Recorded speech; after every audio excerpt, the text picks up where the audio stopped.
Good afternoon. Today I'm talking to Lorraine Turnball. Hiya, Lorraine. Do you want to introduce yourself and tell us a little bit more about yourself? Hi, well, I'm Lorraine Turnball. Obviously from my accent, you can tell I'm from Scotland originally. But at the moment, I'm living in sunny but very cold Dordogne. So we moved here 3 years ago, and we moved in September, and my first book came out in the May, and that was in 2018.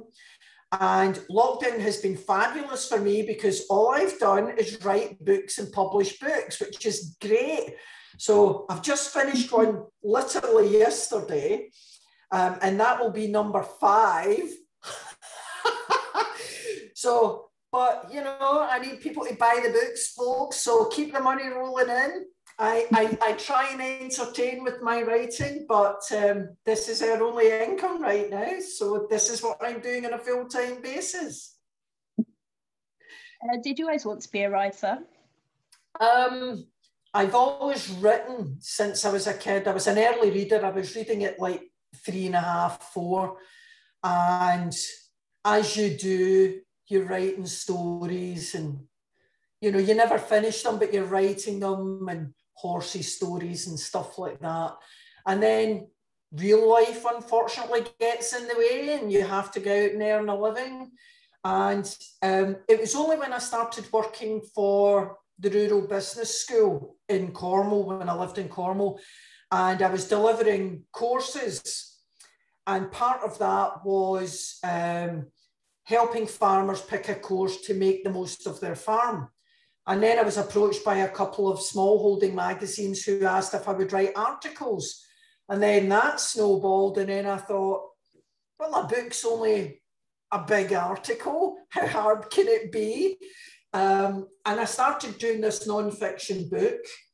And it was easy. It was just, you're literally sitting at the computer, tapping it out, 200 words a day, every day, easy peasy. And then the editing bit, which was the hardest bit.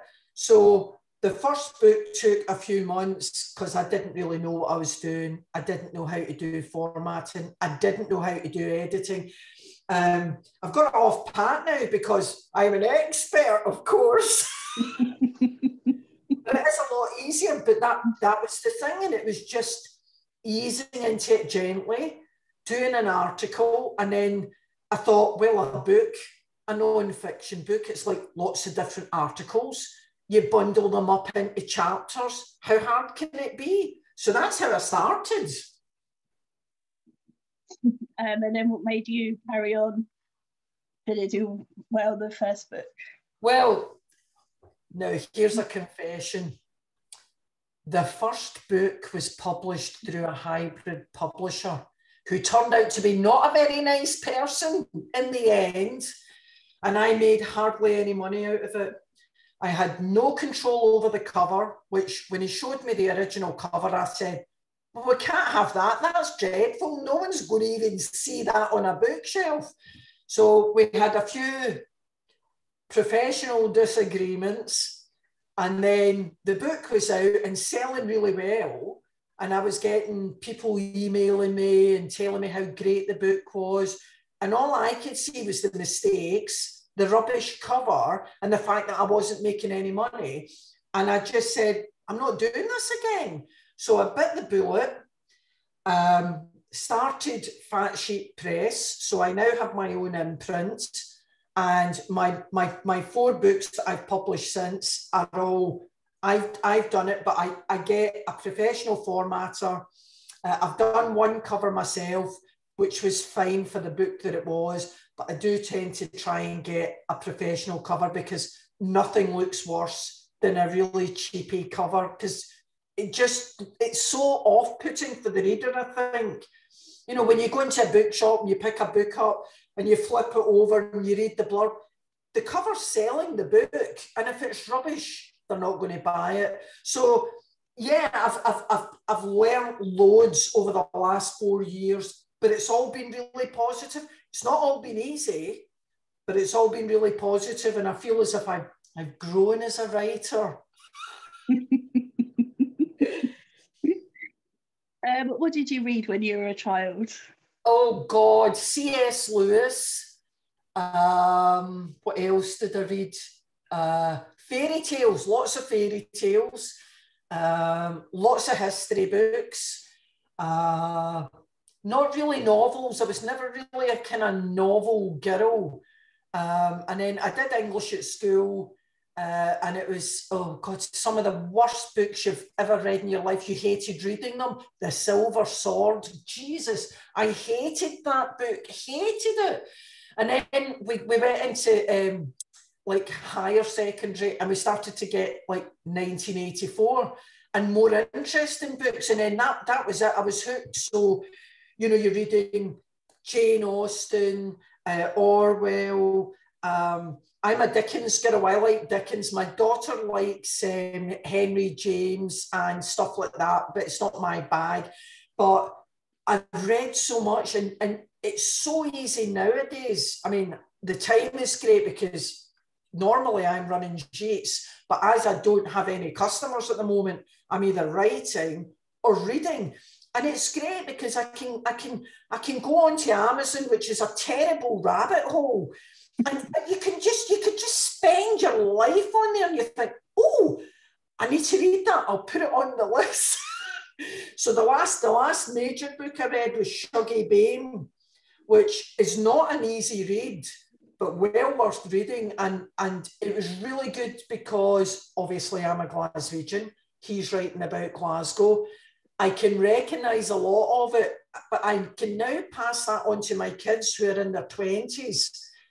And it's a Glasgow they don't know. So it's quite good to, and my daughter's starting to pass books to me. So it's quite interesting how we evolve. Yeah, I keep hearing about that. It's on my TBR. But yeah. It's a hard book, but I think it's worth the read. Yeah. I mean, I read War and Peace just to do it. Never again. I gave that up. Too many characters. Yeah. And Russian names as well. Oh. I studied English literature for A-level, and I had to read the Mill on the Floss, and I've never forgiven them. I hated it, and I still hate it. I'd never read it again. Well, books like that. I love the rest. I mean, we're allowed to read Frankenstein, Dracula, and all that stuff. That was cool. But Mill on the Floss, no. Oh, well. Never mind. Yeah, it didn't put me off, though. I still read crazy amounts now, so it's fine. Do your children read the books that you write? No, nobody reads the books that I write. My husband's, I've got 5 books now, and he never reads any of them. He's not read one. My daughter read the first 6 chapters, the book that I've just finished. She read the first 6 chapters and pulled out all the grammar mistakes. There's far too many commas. And I said, yeah, I'm working on it, Kate. I'm doing the edit. And my son, and this is the thing that's completely different, my son said, oh my God, Mum, that first line is bloody hilarious. And then he's asking me, what does this word mean? Because I use a lot of Glaswegian words, and and he said, an English person's not going to understand that. And I said, right, I'll change it then. So, but they're not keen. They're not, I think they're proud of me because I've done it, but they're not interested. So, such is life. That's quite common, though, if that makes you feel any better. A lot of authors I speak to, their partners and their family, sometimes, yeah, but on the whole, they're not interested. Yeah. So, yeah, if that makes you feel any better. One day, maybe. Yeah. Just read it out to them. They've got no choice then. Well, here's another confession. When I wrote this book, there's one slightly steamy, very long paragraph in it, and I sent it to Kieran on his phone, and I said, look, I just want you to read through this. And he went, oh my God, Mum, you're not writing porn. I'm like, well, technically it's not porn, but I said, I just want you to read it, and I said, and just tell me what you think. And he had it on his phone, and his girlfriend took his phone off him and read it to her mother. So she thought it was hilarious. Kieran got really embarrassed and walked out the room because it's like, oh my God, my mother's written this stuff, you know. And of course, you know, as a parent, you're never supposed to have sex, and babies just appear because the stork brings them. So I have now told them that I probably won't write anything steamy ever again now. Just don't send it to him. But it's hard. It is. It's difficult, and you know, you're thinking, well, I don't want it to be glorified in your face sex, but it was part of the story, and I kept going back and changing it and toning it down, and then I did one change too many, and I thought, well, it doesn't make sense anymore now. So it's difficult, but porn is not for me. It might be a real good money spinner, but I just can't do it. Which of your books would you like to be a character in? Which books would I like? Well, I've got a kind of autobiography. It's a memoir. So I'm obviously in that as a character. My other two books are non-fiction. But the book that I'm writing now, I've really enjoyed. It's my first novel. And I see myself in two of the characters.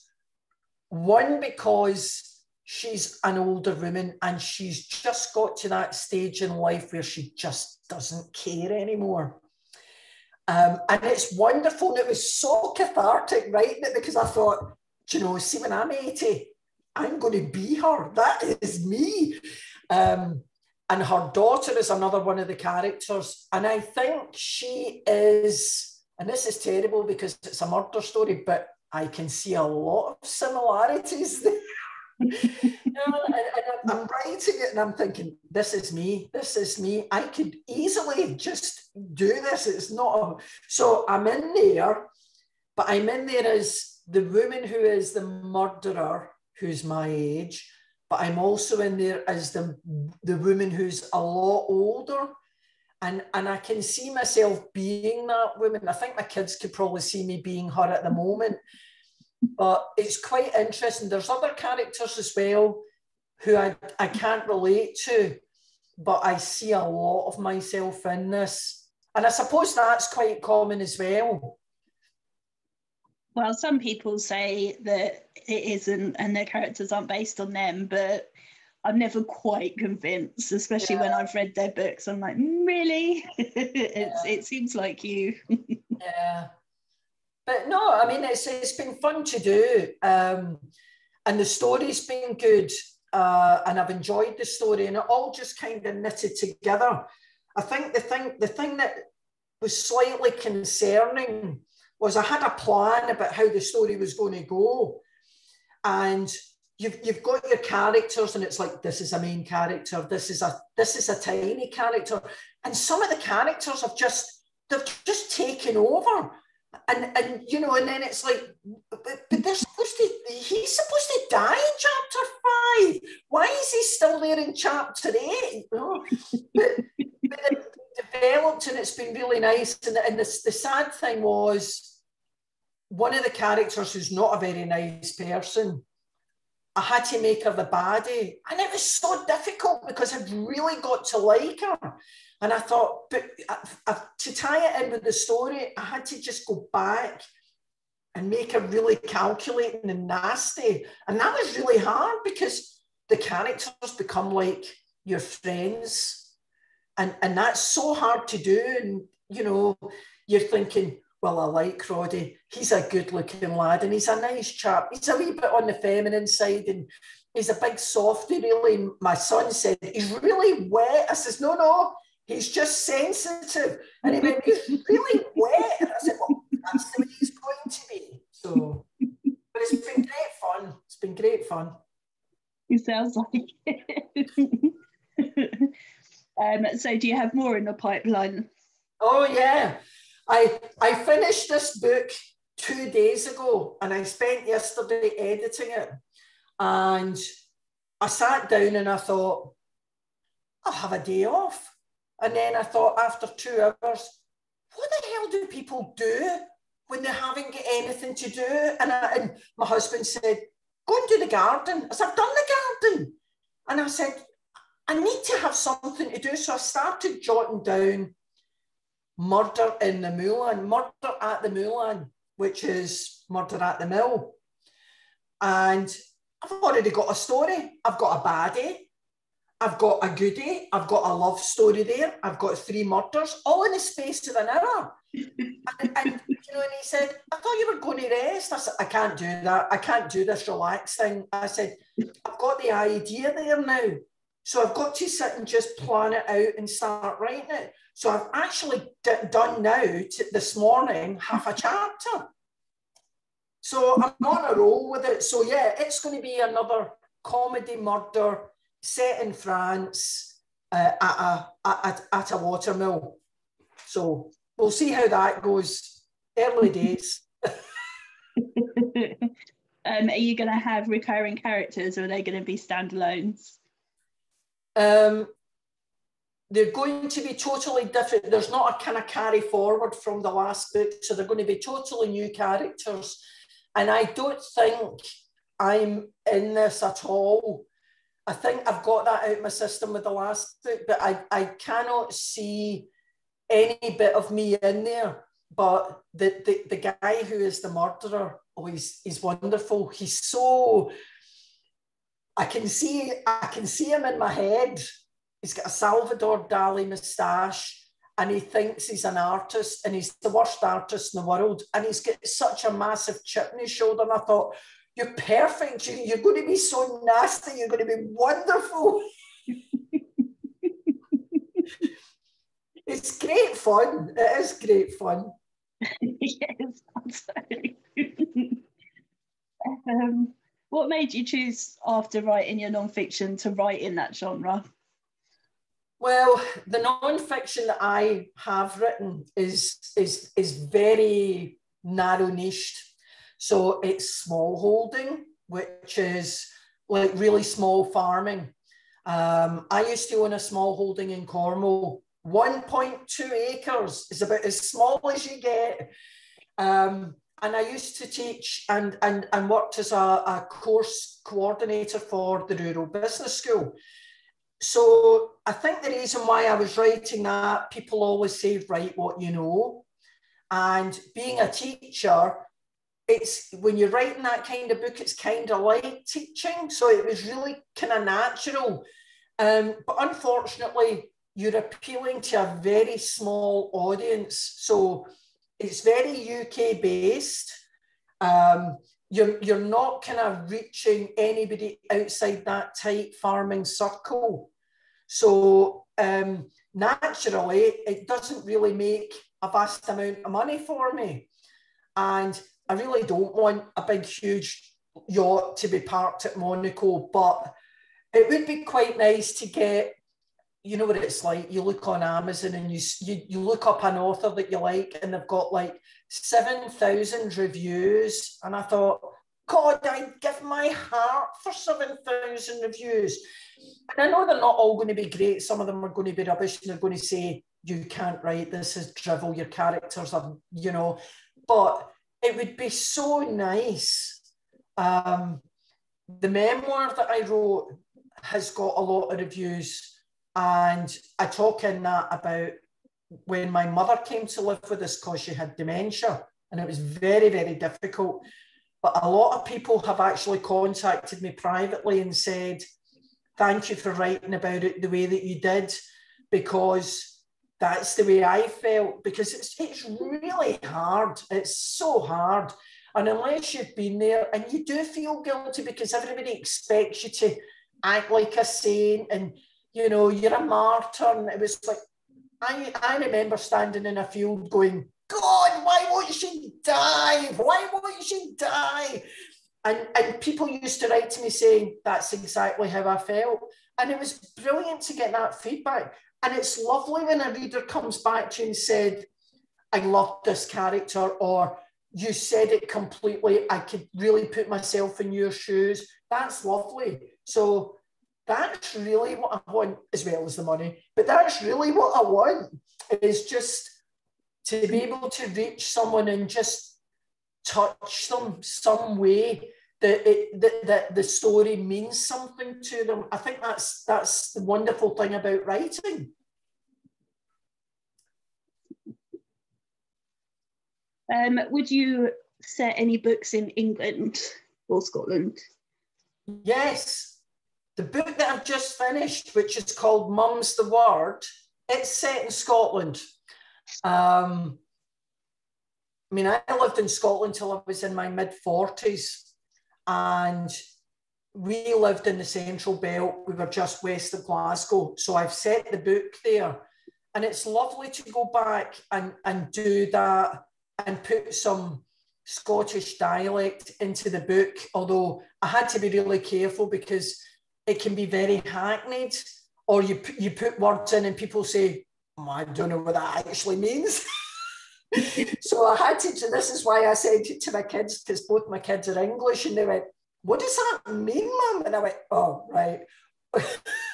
So it's quite funny. So that was set in Scotland. The book that I've just started, this Murder at the Moulin, is set in France. My memoir was set in Cornwall. But it's great, and it's a fantastic way to travel. So, you know, there might be a book about somewhere in Italy. There might be a book about, I don't know, it's the world is my oyster, you know, who knows? But it's lovely to be able to travel. But I think for me, I have to write about places I've been to, because it would be awful if somebody actually left you a review or commented about, well, that's not actually there, or that building's on the wrong side, or the river doesn't run there, or whatever. So you've got to get your facts right, because your reader is going to pick you up on it. So yeah, even though it's fiction. Yeah. But yeah, writing about Scotland was good, but I mean, I would probably write another one about in Scotland, so you never know. Do you ever dream or have nightmares about your characters?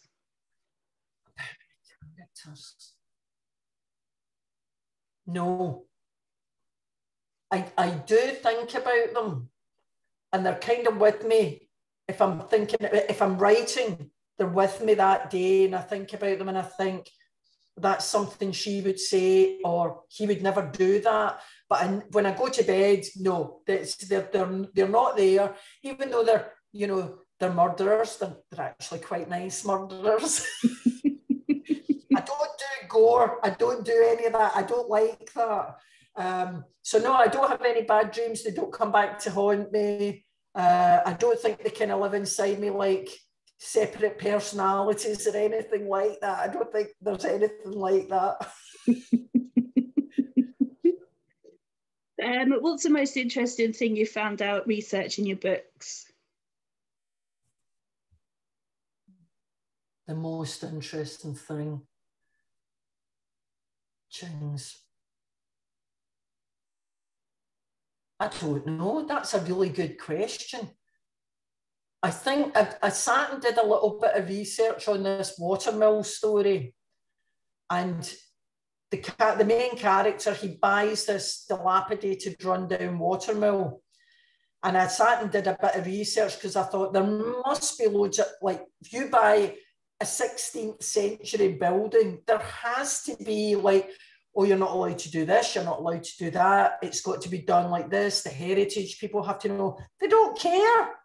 They're only interested in the actual water course, which was a total surprise, because I thought, okay, so I go and I buy a 16th century watermill and I can basically flatten it and build a new house. They went, yeah, as long as you don't upset the water. And I thought, that's really bizarre.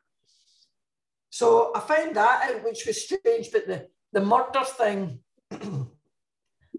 in a past life, I used to be a policewoman. So I kind of had to deal with that for a few years, a long, long time ago, when I had an alternative career. But so I wasn't, none of that really fazed me. But the most interesting thing, I think, is the watermill thing. Oh, people are weird, aren't they? Yes. Have you made lots of author friends? Yes, and quite bizarrely, because I started doing Twitter about 9 months ago, and my son said, "What are you going on Twitter for?" And I said, "It's kind of a marketing thing," but I said it's, and he said, "Mum, people can be really horrible on Twitter. They'll swear and they'll post you pictures and oh," and he said, "Don't do it, don't do it." So I was ready for it, and I've heard a lot about it, and I was posting a few things, and people were liking my stuff, and your friend count goes up as it does on Facebook.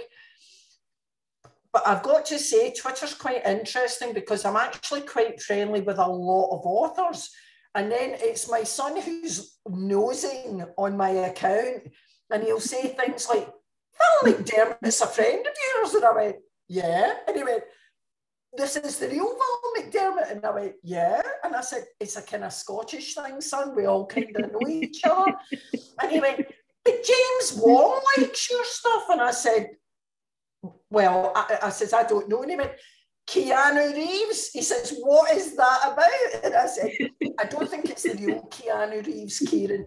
So, but it's great. I mean, I talk to people now, and I've got a lot of author friends who have been really helpful. So, and I try and be really polite when I'm asking for help, because I don't want to offend anyone, obviously. But I think other authors are really generous, and you know, they're generous with their time. They'll give you ideas. There's one I said, "I've written this blurb," and I said, "I just want you to read it." I said, "It's short enough, but it's not flowing." And she came back and she changed it for me, and I read it, and I thought, "God, that's brilliant." And I said, that's fantastic. Thanks so much for your help." And there's none of this like a jealousy. They're trying to put, there's none of that. I just think, you know, we might not be writing in the same genre, but anytime anyone's got a launch day, you're like, "Oh, well done, that's brilliant." You're sharing posts, and I think that's lovely.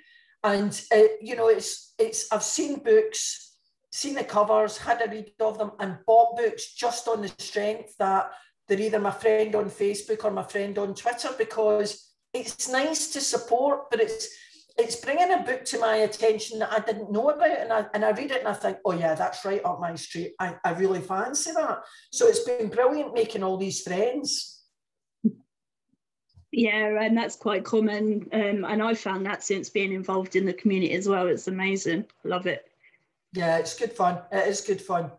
And would you come back for any of the book festivals? I came back to Cornwall 2 years ago for a month doing a book tour. My God, it was hard work. It was hard work. The driving to go places, setting up, doing the talking's fine. So you go there and you do the talk and you plug your book and all the rest of it. But it's very tiring, and if you get just a few people turning up or they're not interested, and you can tell right away whether they're motivated, they're engaging with you, and God, that's hard. That is hard. So I think if I came back to the UK, it would need to be really well organised, because it's a big journey for me to come from France back to the UK. It would need to be well organised. I would need to know, oh God, I'd need to know there was alcohol at the end of the night. Because it's like, oh, I'm going to go to, I don't know, a bookshop in Glasgow, and they're very direct, it's like, I bought your book and it's rubbish, hen. It's like, you just be sitting there, why am I here? Why am I here? But I don't know. I mean, I'm open to anything. You never know. I might publish this book and it could be the next big thing. And then everyone will be falling over themselves to buy my book and, you know, come for a book tour. Stranger things have happened. I think as long as there's alcohol at the end of the night, I'll be quite happy. Have you not heard of Harrogate? Sorry? If you've not heard of Harrogate, it's the biggest festival, I think. The biggest, it's crime book festival in Yorkshire. Yeah. That's, I don't really, I've got to say, I don't really know Yorkshire. I do know where Harrogate is and I've been there, but it's a massive journey. And it's, you know, I don't know anyone. I wouldn't feel I had the support there. So I'd need to really think about that. I think if I went back to Cornwall, I know people there and I feel as if I'm supported. And obviously if I go to Glasgow, there's people there that I know, but you know, I'm open to suggestions. Yeah, I think that's the biggest one, and there's lots of alcohol. The books seem kind of secondary from what I've heard. Oh, that sounds fun. Yeah, I really, really want to go. I just keep seeing pictures and stuff, and it just looks awesome. So yeah, we shall see. The end of July, so depends on what the crazy world does in the meantime. Exactly. What do you like to do when you're not writing? Would I like? What do you like to do when you're not writing? I like gardening. I do like gardening. I like photography, and well, when we were able to get out and about, we can't now because we're in curfew. One of our things was we would go out at night and take starry night photographs. So, you know, photos of the Milky Way. And it's difficult because you're in the dark, you're taking a photograph of a black sky with a couple of stars, and it's not until you put it into the computer and bring up the light that you see what you've actually got. And it's freezing usually. It's freezing because the best time to take photos of the Milky Way is between October and March. And it gets very cold in Dordogne. It's lovely in the summer. It can go up to 42 in the summer. But in the winter, it can go down to -15. So imagine you're in a field, right? So you're in a field and it's white with frost. And you've set your tripod, you've set your camera up, you've got I usually use a tree or something in the foreground or an old building. And by the time you're ready, your fingers have frozen, you can't press the button on the camera. And to get to this one bit that I wanted to take, because it's a wonderful tree, it's a big old dead tree, I had to roll under an electric fence, right? And then I had to get into this field, set it up, and I knelt in a frozen cow pat.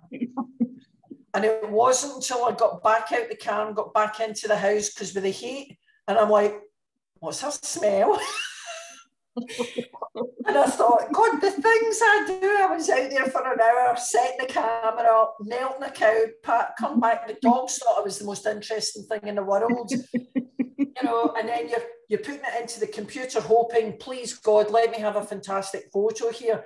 And it's like we visited that tree about 8 or 9 times, must have taken about 60 photographs before we could get, thank God it was digital, so it's not film, but we managed to get about 3 decent pictures. But people don't understand that. They just look at a photograph and they say, oh, that's nice, but they don't understand everything that goes into it. But that's what I do. There you go, I'm a closet photographer. What do you do in the summer months then? Please tell me you do something more fun. Well, normally we've got guests here at the Gates, and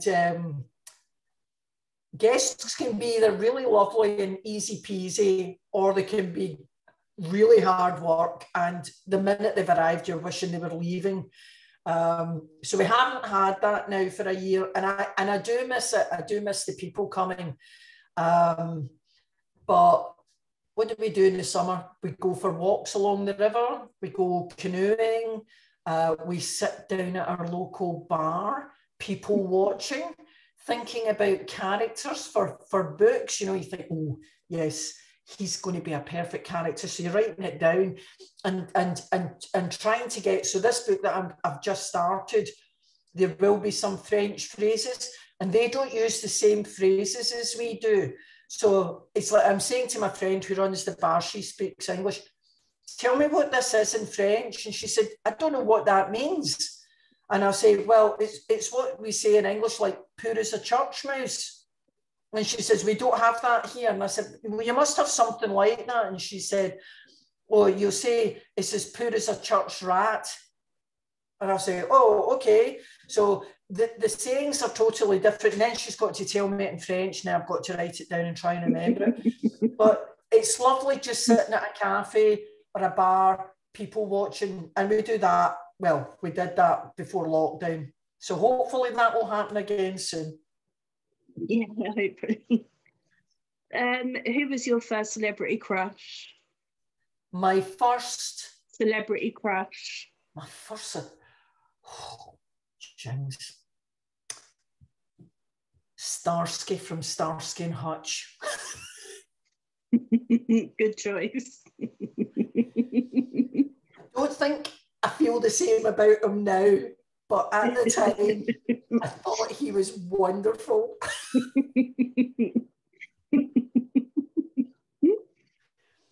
No. That makes me feel very, very old. Nah. Oh. Never mind. Oh. What's the most embarrassing thing that's ever happened to you? What, that I'm going to admit to? Well, yeah. The most embarrassing thing. Oh, I don't know. I've had some bloopers, but I'm not going to tell you about them. I'm trying to think about one I can actually tell you.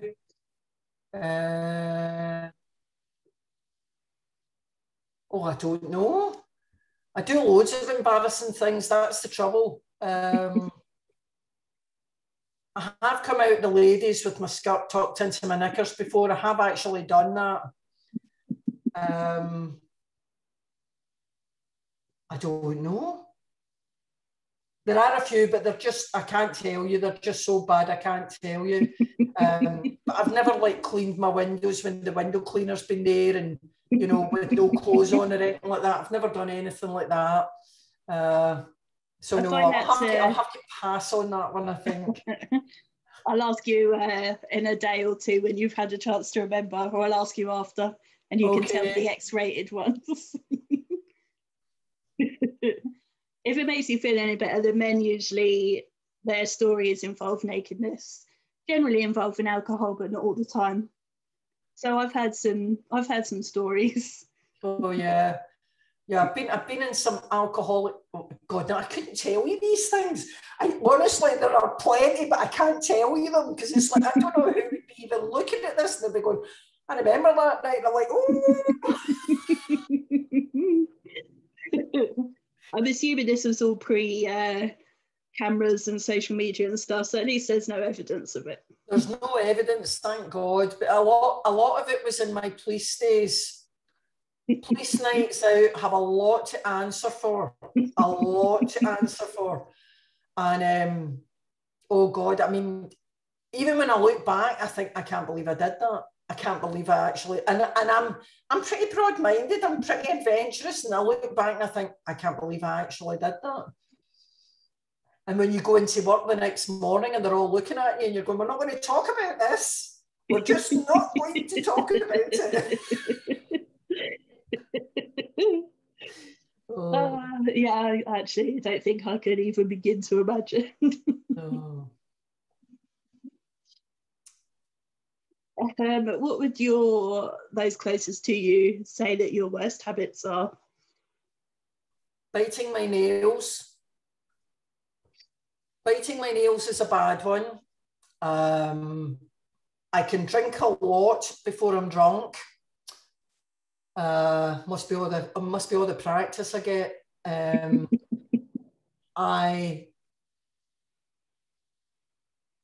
I think I've got quite a long fuse, but when I blow, I really blow. I mean, I can remember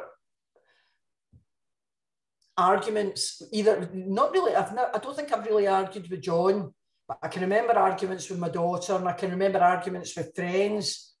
And my God, I have a temper. But it takes a lot to get it going. But once it's there, you know, it takes a long time to calm down. So I think the temper thing, the nails, I mean, the nails, they're so, I mean, look at those. This is my pinkies. Awful. So yeah, biting the nails, drinking,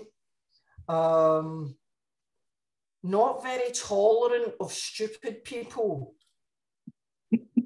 That's quite a bad one. And I don't mean that to sound as if I'm superior, but you read a lot on Facebook and you read a lot on Twitter and you think, you know, and politicians, this drives me nuts. I'm watching them on the telly and I'm shouting at the telly and I'm shouting things like, "You're a liar, you're a liar." and, you know, my husband's sitting there and he's going, "We can't hear you." And I'm like, "I don't care." So, oh God, yeah. Yeah, I think I have quite a few faults. Yeah, I work in retail, so I also have the intolerance of stupid people. It's not a good mix. No, but do you know, and it was always hard. And I used to say when I was a teacher, there's no such thing as a stupid question. But my God, you know, you had to just walk away sometimes and you're thinking, did she actually say that? Right, here's one, right. Teaching a chicken course. Right, and a woman asked me about hatching eggs. How do you know if an egg is fertile? And I said, well, if you put the egg under a hen or you put it in an incubator, eventually it will hatch. And she says, yeah, but if you're looking at an egg, how do you know if it's fertile? And I said, well, you can't tell by looking at it. And I said, but if you crack the egg into a plate, you can look, there's a little group of cells called a blastosphere. And I says, and depending on how it looks, you know if it's either been fertilized or not fertilized. And she went, oh, so she's writing this down. And then she says to me, how do you sellotape it up again to put it under the chicken? And I thought, okay, but a wee bit challenged, obviously. I said to her, you're not serious? And she went, well, can you glue it? And I said, no. And she says, well, what do I do with it? And I said, well, you can scramble it, you can fry it. But, and she said, no. But how do I stick it together? And I said, you can't do that. And I thought, I don't believe I'm explaining this. So there you go, intolerant of very stupid people. That's terrible. And if you're watching and that was you on that course, I don't mean it. How are you supposed to deal with people that are just, I mean, sarcasm just accidentally leaks out in those situations. So I can't help it. I think having a few stock phrases like, I'm terribly sorry, I really need to go right now, or I don't know the answer to that, but I'll find out and I'll come back to you. I think you've just got to get yourself away out of the situation because you're just itching to say something. Yeah, unfortunately, my brain hasn't quite caught the, you know, just stopping myself before. Yeah. Not all the time, but sometimes because it's just so stupid. You're just like. It is. It's hard. I find I say, oh, and I have a little cough, or I'll say, oh, excuse me a second, I need to go and say hello to this person, but. You sometimes you just get caught and you're looking at them, and I'm sure it shows on your face. You're thinking, have they really just said that? Yeah. But that's all right because we're perfect and we never do these things. Oh God, absolutely, yeah. As if slander, rubbish. We'd never do that. No. Anyway. So the book that you have just finished, when are you expecting for that to be released? Well, it's at the formatters, and she usually takes about, because we know each other now, so we know how each other works. So I'm expecting that back in a week.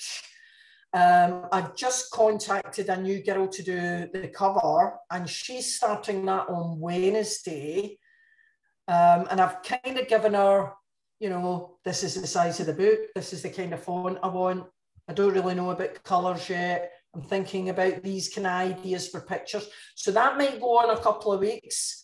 And then literally, it's just spend a day and put it on Amazon. And I think I've done it that often now. I'm getting off pat, so I can spend a whole day and it's everywhere. But I mean, we're on nearly the middle of April now. I would imagine it would be out before the end of April, which would be fantastic. And I'm really looking forward. I've got my little group of readers who are great, because they'll all say to me, that bit that you wrote in chapter 1, change it. Or it's like my daughter said, she says, you've used this metaphor twice. And I'm like, okay. Or, you know, she'll say things like, I didn't understand this bit, Mum. And I'll say, it's Scottish humour, Caitlin. She says, I don't think anyone will find that funny. And I said, well, it's staying in because I found it funny. So, but it's great. My readers have been brilliant, and they're very good at giving me really honest feedback, which is important. So I'm hoping they'll like it. I'm hoping.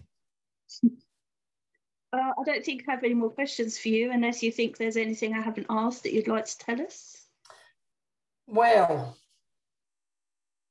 not really. I think I've just got to say, all my books are obviously on Amazon, but you can buy them in bookshops if you go into an independent bookshop and just chivvy them along to buy the book. But you can see them on Amazon and have a little free read, because they have that little thing. So that's quite good. If people aren't sure, they will preview read. But Mum's the Word will be out by the end of April, and I've enjoyed it so much that I just hope other people enjoy it as well. I'm not glorifying murder, but I think especially women will identify with the characters so much.